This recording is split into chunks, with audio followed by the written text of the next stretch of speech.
Reino protista. Son organismos eucariontes. En este reino se agrupan tanto organismos unicelulares como pluricelulares, con mínimas características similares a los organismos pertenecientes a los reinos Fungi, Plantae y Animalia.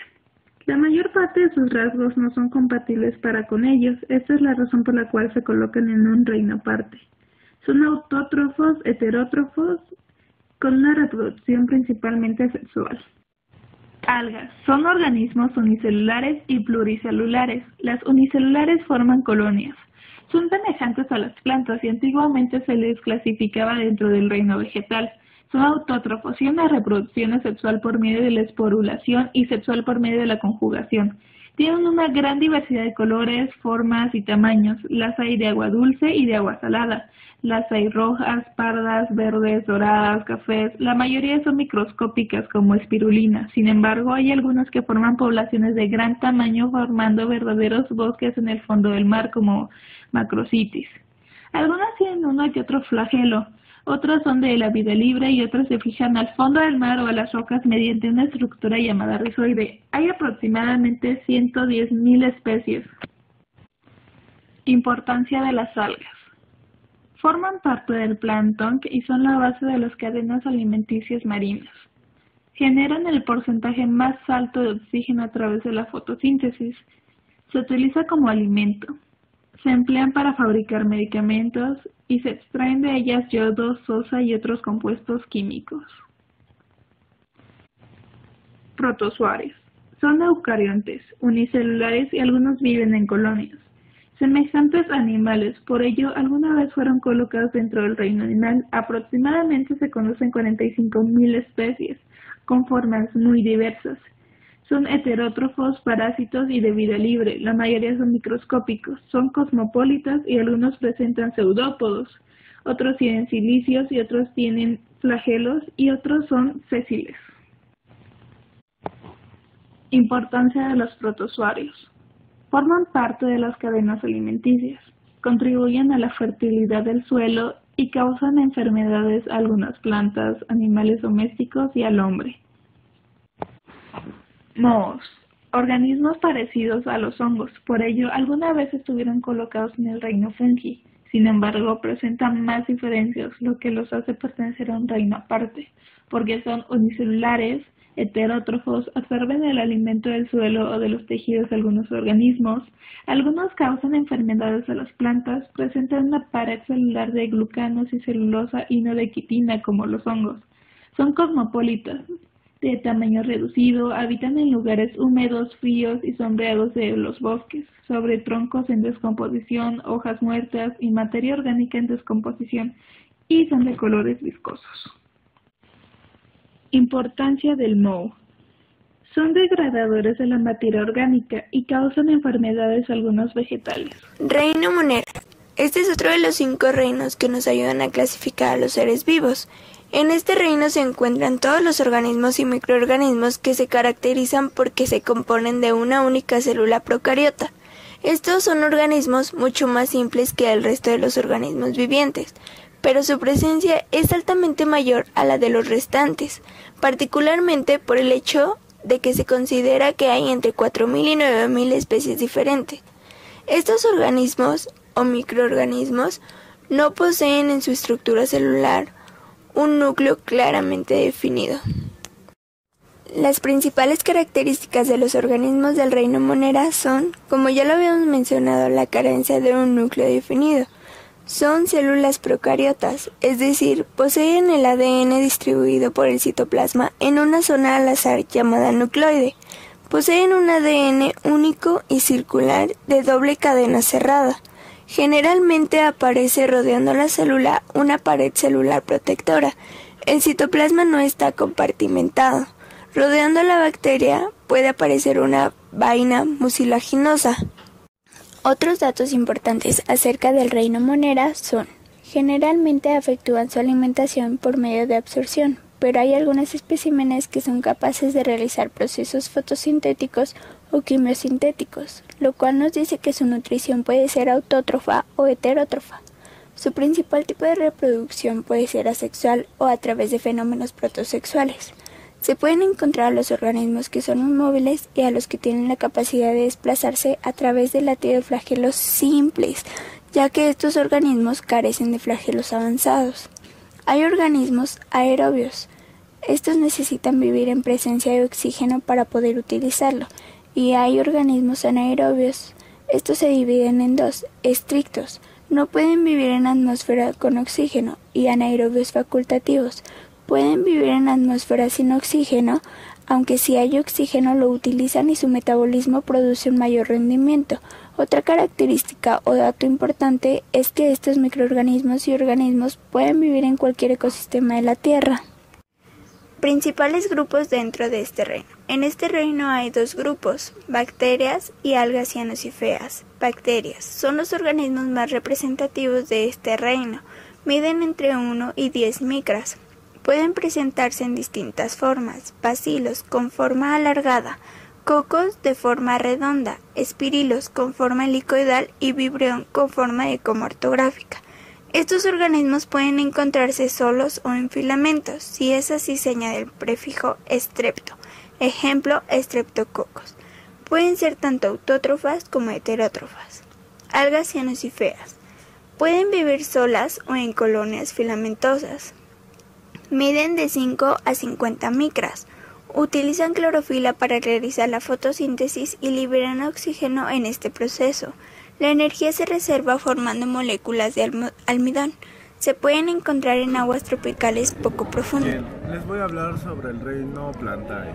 El reino Plantae es uno de los 5 reinos más importantes, considerado así porque son organismos encargados de producir oxígeno, esto a través de la fotosíntesis. El oxígeno para los seres humanos, así como para todos los mamíferos, es sumamente importante, pues nuestra vida depende del oxígeno. Se considera que su ancestro fue una alga primitiva. Las plantas son organismos autótrofos, capaces de producir su alimento, que se reproducen por sí mismas a través de germinación o por esporulación. Bien, las plantas realizan la fotosíntesis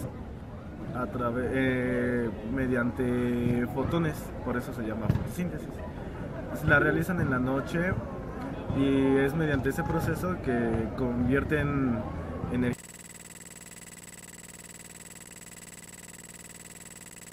química en ATP y también convierten el CO2 en oxígeno.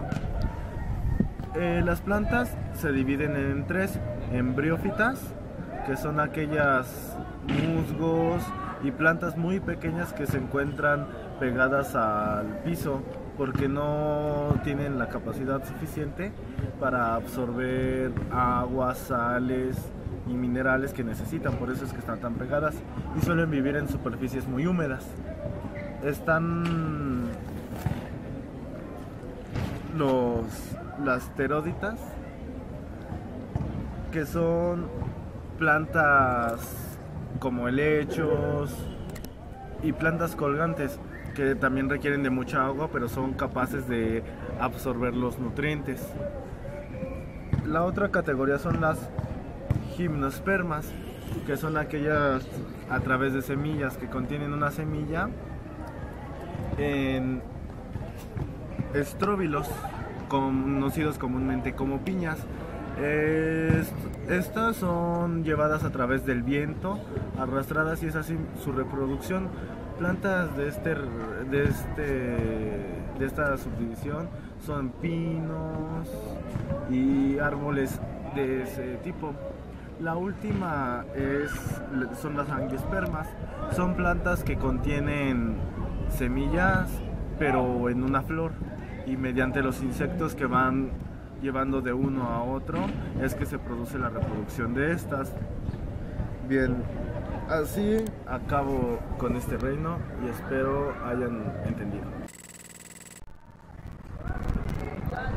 Hola, yo les voy a hablar del reino Animalia. El reino Animalia es uno de los reinos más importantes, ya que está constituido por organismos eucariotes. heterótrofos y pluricelulares. Se caracterizan por su capacidad de locomoción y por ausencia de clorofila y pared celular. Estos organismos, de hecho nosotros pertenecemos a este reino, son de los que más variedad existe. Existen muchas especies, muchas formas, tamaños, etc. Existen acuáticos y terrestres.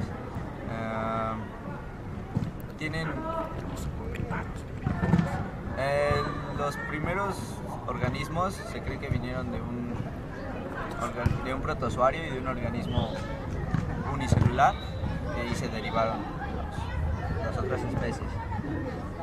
También estos organismos se caracterizan por poder vivir en diferentes hábitats, desde el reino marino, en las profundidades o la superficie, o en terrestre, ya sea selva, bosque o sabana, etc. Sus características son que tienen un metabolismo aerobio, es decir, necesitan de la respiración para poder generar su metabolismo. Y también se caracterizan por el desarrollo embrionario, que esto es una característica específica de este reino. Bueno, eso sería todo por este reino. El reino fungi es el reino de los hongos. En ocasiones, por indoctos, confundimos con plantas. Sin embargo, los hongos, debido a sus características, no tienen familiaridad alguna con el reino Plantae. Los pertenecientes a este reino son organismos eucarióticos, filamentosos y en raras ocasiones unicelulares. Los hongos son heterótrofos, saprobios o parásitos. Su nutrición es por absorción. Se han descrito cerca de 100.000 especies, pero la clasificación de hongos es muy compleja y muy discutida, y la ubicación de un hongo en un grupo u otro es revistada constantemente. Basándonos en las últimas modificaciones que se han hecho al Congreso Internacional de Micología de 1994, el reino de los hongos o fungi se divide en diferentes ramas, las cuales son las siguientes. Phylum Citridriomycota. Son los únicos pertenecientes al reino de los hongos que producen células móviles en su ciclo de vida.